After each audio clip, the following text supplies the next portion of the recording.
Welcome to day 1 of your subconscious programming series। Subconscious mind को कैसे reprogram करना है, उसमें कैसे अपने विश का आपको इमेजेस पहुंचानी है, उसका ब्लूप्रिंट को चेंज करना है ताकि आप अपने डिज़ायर्स को ऑटो पायलट मोड में अचीव कर सके अपने सबकॉन्शियस माइंड की इमेंस पावर के साथ जो 90% आपको कंट्रोल करता है। मैंने जैसे बताया था इंट्रो वीडियो में, आप कितने अपने लाइफ में हैप्पी फील करते हैं, आप कितने कॉन्फिडेंट हैं, आप कितने सक्सेसफुल हैं, कितने ज़्यादा आपके पास पैसा है, आपके रिलेशनशिप्स कितने अच्छे हैं, आपकी हेल्थ कितनी अच्छी है, आपका ये सब कुछ डिपेंड करता है और कंट्रोल करता है ये आपका सबकॉन्शियस माइंड। तो हम इस 4 दिन के कोर्स के सीरीज़ में जानेंगे कि कैसे हम अपने विशेस को उसकी प्रोग्रामिंग कर सकें अपने सबकॉन्शियस माइंड में, ताकि आपका जो सबकॉन्शियस माइंड है उसकी पावर यूज़ हो ऑटो पायलट मोड में आपके ड्रीम्स और डिज़ायर्स को अचीव करने के लिए। तो इस डे 1 में आपको क्या करना है, आपको बहुत ज़रूरी है कि आप एक क्लैरिटी लेके आएँ एग्जैक्टली आपको क्या चाहिए। एक कोई विश को उठाएं जिसको आप ये 4 दिन में समझें कि आपको रोज क्या करना है अपने सबकॉन्शियस माइंड की प्रोग्रामिंग को चेंज करने के लिए। फिर आपको 30 डेज तक वो रूटीन को फॉलो करना है ताकि आपके उस डिज़ायर की जो ब्लूप्रिंट है वो आपके सबकॉन्शियस माइंड में एकदम बैठ जाए, उसकी रीप्रोग्रामिंग हो जाए और यही आपका सबकॉन्शियस माइंड फिर आपकी मदद करेगा इस डिज़ायर को ऑटो पायलट में आपको अचीव करने के लिए। आपके हो सकते हैं बहुत सारे डिज़ायर्स हो, लेकिन टू स्टार्ट विथ मैं चाहती हूँ कि आप अभी एक डिज़ायर उठाएं सो दैट आपको कोई कन्फ्यूजन ना हो, आप पूरे एक्टिविटीज़ को आराम से समझ लें, पूरे कोर्स को आराम से समझ लें, अपने दिमाग की प्रोग्रामिंग कर लें एक डिज़ायर के लिए, बिना किसी दिमाग में किसी चीज़ का खिचड़ी बनाएं, एक बहुत डिटेल में अच्छे से इसको समझें और इसको इम्प्लीमेंट करें। फिर हम नेक्स्ट डिज़ायर में जाएंगे। एक कोई डिज़ायर को आप उठा सकते हैं, वो कुछ भी हो सकता है।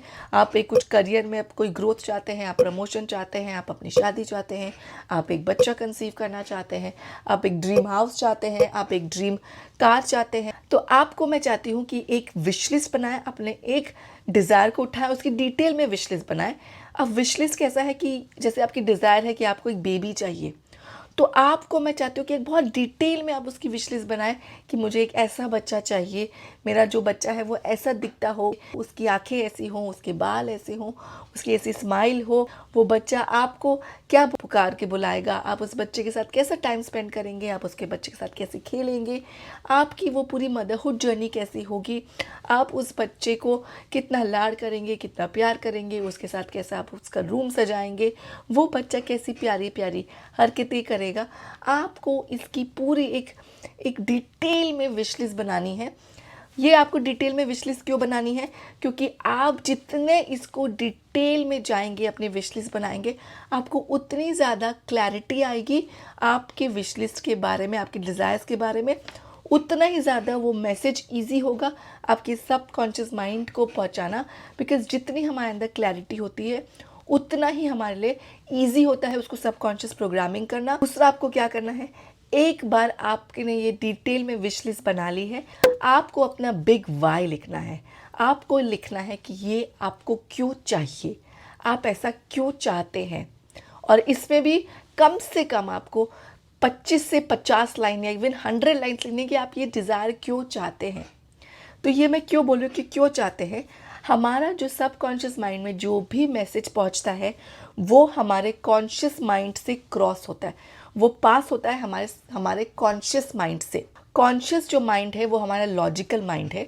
जब एक लॉजिकल माइंड किसी चीज़ को एक्सेप्ट करता है तभी हमारा जो सबकॉन्शियस माइंड है वहाँ तक वो इमेज जो है वो पास करता है। ये एक बड़ा सा अपना वाई नहीं लिखा कि आपको ये क्यों चाहिए। तो आपका जो कॉन्शियस माइंड है, जो लॉजिकल माइंड है, वो उस चीज़ को रिजेक्ट करेगा। जैसे कि अगर फॉर एग्जांपल आप एक बेबी प्लान कर रहे हैं और आपको शायद डॉक्टर्स ने बोला है कि आपको कुछ प्रॉब्लम्स है और आपके लिए शायद ये जर्नी इजी ना हो, शायद आप इजीली कंसीव नहीं कर पाएँ, तो आपका जो कॉन्शियस माइंड है, जब आप ये इमेज बनाने की कोशिश करेंगे, ये आप जब अपनी डिटेल में विश लिस्ट बनाएंगे, आपका कॉन्शियस माइंड आपको रोकेगा वो चीज़ करने के लिए, क्योंकि वो लॉजिकल माइंड है। वो आपको बोलेगा ये तुझे चाहिए तो, लेकिन तुझे डॉक्टर ने बोला ये तेरे को प्रॉब्लम्स आ सकती है, ये तेरे साथ गड़बड़ हो सकता है, शायद ऐसा कभी भी ना हो पाए, वो बहुत सारे आपको रीज़न्स देगा। आपको उसको एक बहुत बड़ा वाई रीज़न देना है कि आपको ये क्यों चाहिए, ताकि आपका जो सबकॉन्शियस माइंड है वो उसके लिए और ज़्यादा कन्विंस्ड हो जाए। अब देखिए, जो आपका कॉन्शियस माइंड है उसको सब कुछ पता है कि क्या सही है क्या गलत है, बिकॉज वो लॉजिकल माइंड है। उसको पता है कि एक्सरसाइज करना अच्छा है, उसको पता है सुबह उठना अच्छा है, डाइटिंग करना अच्छा है, पॉजिटिव सोचना भी अच्छा है। लेकिन आप क्या करते हैं, जिम से दूर भाग जाते हैं। आप सुबह उठने में आपको प्रॉब्लम होती है, हम डाइटिंग हमें पता अच्छी है लेकिन हम फिर भी उस पकौड़े से समोसे से दूर नहीं रह पाते। हमको पता है कि पॉजिटिव सोचना अच्छा है पर हम फिर भी नेगेटिव सोचते हैं। तो जो चीज़ सही है, हमें पता है कि ये सही है, ये होना चाहिए, वो बता रहा है आपका कॉन्शियस माइंड। पर आप क्या कर रहे हैं ये बता रहा है आपका सबकॉन्शियस माइंड, ये कंट्रोल कर रहा है आपका सबकॉन्शियस माइंड।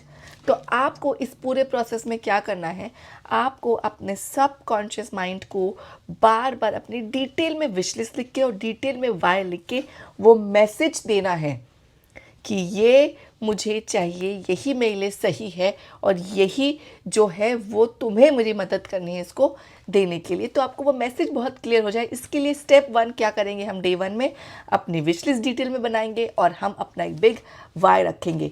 कल हम जानते हैं डे 2 में कि इसके साथ हम अब कैसे अपनी प्रोग्रामिंग करेंगे। Stay tune, bye bye.